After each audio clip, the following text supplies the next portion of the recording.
먼저 첫 번째 내용인 잘 자기에 대해 이야기해 보도록 하겠습니다. 다들 잠을 못 자고 아이들한테 화낸 경험 있으신가요? 저는 정말 많습니다. 수면 부족이 육아에 미치는 영향은 다른 요소들보다 더 즉각적이고 직접적인 것 같아요. 왜 잠을 못 자면 아이에게 쉽게 화를 내게 될까요? 잠을 충분히 자지 못하고 비자연적으로 깨어나는 일을 수면 박탈이라고 부르는데, 하버드 스트레스 수업이란 책에 따르면 수면 박탈이 반복될 경우 스트레스를 받았을 때 순간적으로 치밀어오는 화를 제어하기 어렵게 된다고 합니다. 또한 잦은 수면 박탈은 아침에 짜증, 화, 우울감을 유발하며 전전두엽 영역에 혈액 공급을 줄여 복잡한 일을 제대로 해내기 어렵게 만든다고 해요. 또 예일대학교에서 제공하는 불확실하고 스트레스를 받는 상황에서 감정 조절하기라는 강의에 따르면 잘 자고 났을 때 우리는 더 명확하게 생각할 수 있고 더 나은 결정을 내리며 감정을 더 효과적으로 조절할 수 있고 전반적으로 긍정적인 기분을 경험한다고 합니다. 그리고 감정의 발견이라는 책에 따르면 잠이 부족하면 인지 조절과 행동 그리고 감정 조절을 담당하는 뇌 영역들 간의 연결이 약해진다고 해요. 그래서 우리는 불안하고 우울하고 피곤하며 공격적인 모습을 더 많이 보이게 된다고 합니다. 한 가지 흥미로운 점은 이런 증상이 우리가 잠을 조금 잤을 때는 물론이고 지나치게 많이 잤을 때도 나타난다는 것입니다. 그러면 몇 시간을 자는 것이 적당할까요?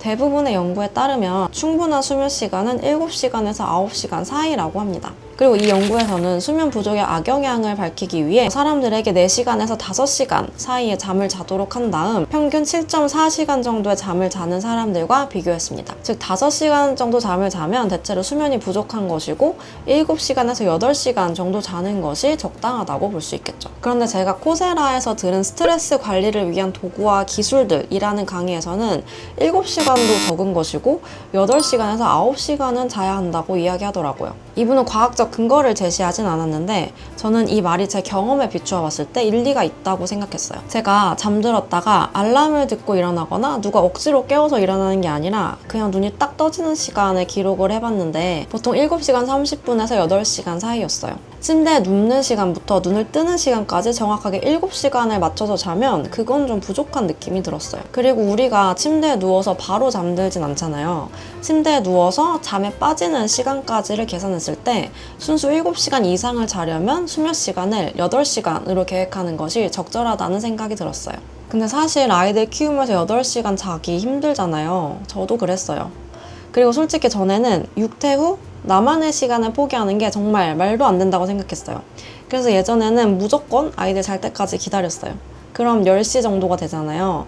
그때 일어나서 넷플릭스 보면서 야식 먹고 할 일 하다가 12시에서 1시쯤 자고 다음날 7시에 일어나고 그렇게 생활했어요. 그리고 좀 짜증나고 힘든 거는 그냥 제가 참으면 된다고 생각을 했거든요. 근데 그렇게 잤을 때랑 8시간 푹 잤을 때 육아 퀄리티가 확실히 다르더라고요.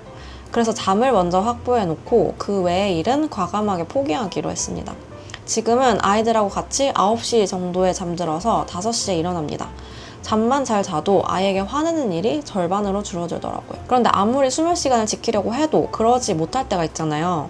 그럴 때는 30분 정도의 짧은 낮잠을 자면 된다고 합니다. 하버드 스트레스 수업에 따르면 여러 연구를 통해 밤새 수면을 박탈당했더라도 30분 정도의 낮잠을 자고 일어나면 몸이 훨씬 개운하고 컨디션이 개선된다는 사실이 증명되었다고 합니다. 하지만 낮잠은 30분을 넘지 않아야 하는데 그 이상 자면 밤 수면에 영향을 줄 수 있기 때문이라고 합니다. 그리고 수면 시간 외에 수면의 질을 올리기 위해 모든 자료에서 비슷한 방법들을 추천하고 있는데요. 잠들기 1시간 전에는 전자기기의 스크린을 보지 말라고 합니다. 대신 종이책을 읽거나 샤워를 하는 등 수면을 돕는 차분한 활동을 하는 것이 좋다고 합니다. 그런데 사실 저도 처음에 이걸 잘 못 지켰었어요. 아침에 일어나려면 알람이 무조건 필요했기 때문에 핸드폰을 침실에 두다 보니까 자기 전이나 중간에 깼을 때 조금씩 보게 되더라고요.